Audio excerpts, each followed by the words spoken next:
निकाय चुनाव में गड़बड़ियों को लेकर समाजवादी पार्टी लगातार राज्य निर्वाचन आयोग से मिलती रही है, शिकायत करती रही है। आज फिर सपा के एक प्रतिनिधि मंडल से मुलाकात हुई है। हमारे साथ मनोज पांडे जी हैं। सर, क्या बात हुई आज आयुक्त साहब?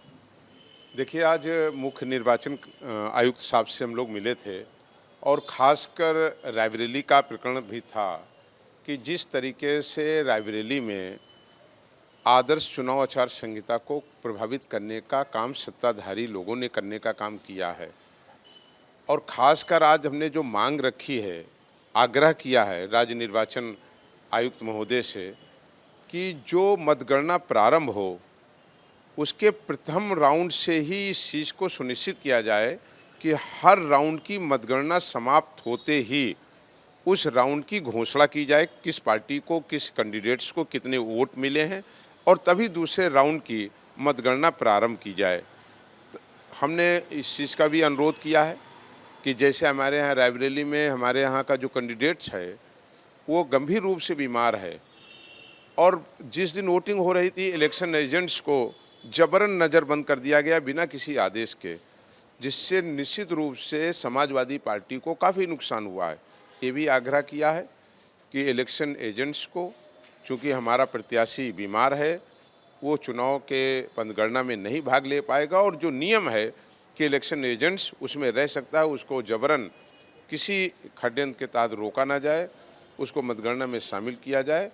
और हम लोगों की यह भी मांग थी कि जो सभासद, पार्षद और चेयरपर्सन्स के एक साथ मतगणना हो रही है उसमें लगभग 20, 22, 25 लोग एक टेबल्स पे हो जाएंगे। सुझाव दिया है कि अगर इनको दोनों को अलग अलग किया जाए, नहीं एक जगह इतना क्राउड और गैदरिंग हो जाएगी कि हमें लगता है कि अव्यवस्थित हो जाएगा और निष्पक्ष मतगणना कराई जाए, इसमें किसी तरीके का कोई प्रभाव का इस्तेमाल न माना जाए।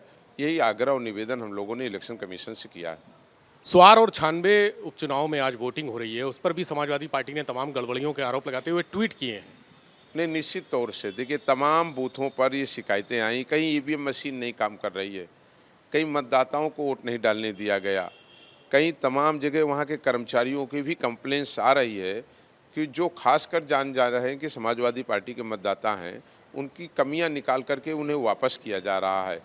और मैं समझता हूं कि लोकतंत्र का चुनाव महापर्व होता है, चाहे जो सरकारें हों, उनकी ये जिम्मेदारी होती है कि लोकतंत्र को बनाए रखना, लोकतंत्र को मजबूत करना, ये उनकी जिम्मेदारी है। अगर ऐसा कर रहे हैं तो ये लोकतंत्र की हत्या है। और मैंने खासकर रायबरेली के चुनाव के बारे में कहा कि जिस तरीके से वहाँ पर सत्ता में बैठे हुए लोग, मंत्री जो उसी जनपद से आते हैं, जिस तरीके से सरकार की ओर से प्रशासन पर दबाव बनाए हुए हैं, निष्पक्ष मतगणना को प्रभावित करना चाहते हैं, हमने आग्रह किया है हर राउंड की मतगणना की घोषणा करने के बाद ही दूसरे राउंड की मतगणना का प्रारंभ किया जाए। इलेक्शन एजेंट्स को मतगणना में जाने से जबरन प्रतिबंधित न किया जाए और निष्पक्ष मतगणना कराई जाए, यही मेरी मांग रही। क्या आश्वासन दिया है राज्य निर्वाचन आयोग को और स्वार और 96 सीट पर शिकायत को?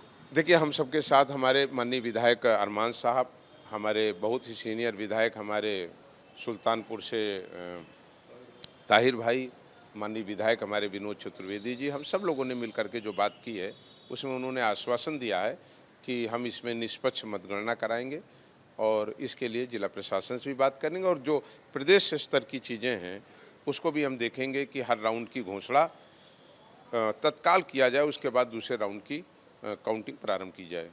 भाजपा ने एबीसीडी जारी कर दी है, कहा है कि समाजवादी पार्टी के लिए एबीसीडी अपराध, आतंक, करप्शन, क्राइम। काश भारतीय जनता पार्टी जारी करती बेरोजगारी, महंगाई की बढ़ती हुई दर, किसानों के संकट को, आत्महत्या करते हुए नौजवानों को, 190 रुपये में बिकता हुआ रिफाइंड तेल, 195 रुपये में बिकता हुआ सरसों का तेल, 480 का 1180 रुपये में बिक रहा सिलेंडर, आत्महत्या करता हुआ किसान, बिजली की बढ़ी हुई दरें, अगर इसी को एबीसीडी में कन्वर्ट कर देते तो निश्चित रूप से हम मानते हैं कि उन्होंने अच्छा काम किया जनता के लिए। एसपी सिंह राठौर साहब ने एक विवादित बयान दिया है मुसलमानों को लेकर। उन्होंने कहा कि मुसलमान जो हैं वो या तो राष्ट्रपति या उपराष्ट्रपति बनने के लिए सहिष्णु हो जाते हैं, ये मुखौटा है एक। निश्चित रूप से ये भारत के कॉन्स्टिट्यूशन को, दुनिया के सबसे बड़े लोकतांत्रिक देश में जो एकता है, भारत दुनिया का सबसे बड़ा सेकुलर देश है। भारत की आज़ादी में सभी वर्ग, जात, समुदाय, हिंदू और मुसलमान भाइयों ने अपने खून बहा करके देश को आज़ादी दी है। सबका एक बराबर अधिकार है। ये कहना कहीं न कहीं देश को और देश की लोकतांत्रिक व्यवस्था को और भारत के महान कॉन्स्टिट्यूशन को चोट पहुंचाने वाला बयान है। निकाय चुनाव में मुख्यमंत्री योगी आदित्यनाथ ने 50 से ज़्यादा रैलियां की, सभाएं की, लेकिन अखिलेश जी 10 से भी कम सभा किए, रैली किए। कोई खास वजह इसकी? नहीं, मैं आपकी इस बात से सहमत नहीं हूँ।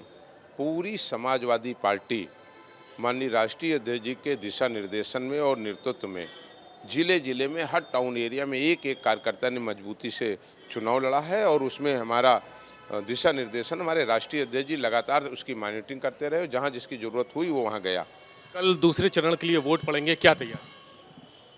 हर बूथ पर एजेंट्स रहेंगे, सजग रहेंगे और जनता से ये अपील रहेगी कि जनता का आशीर्वाद शहरों के विकास के लिए, शहरों की गलियों को ठीक कराने के लिए, कूड़ा करकट से मुक्त कराने के लिए, बढ़े हुए हाउस टैक्स को कम कराने के लिए और शहर में एक बेहतर व्यवस्था जो भारत के कॉन्स्टिट्यूशन के 73-74 अमेंडमेंट में किया गया है, वो समाजवादी पार्टी ही उसको लागू कर सकती है। ये उत्तर प्रदेश जानता है।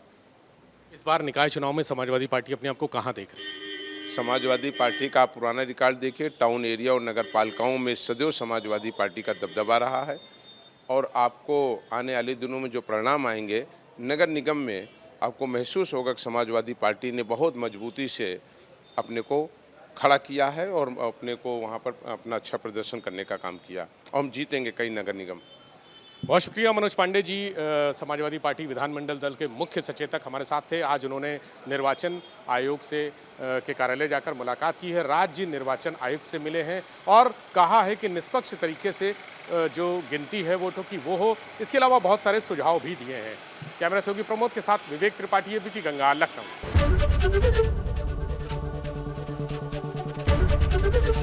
एबीपी गंगा, खबर आपकी, जुबान आपकी।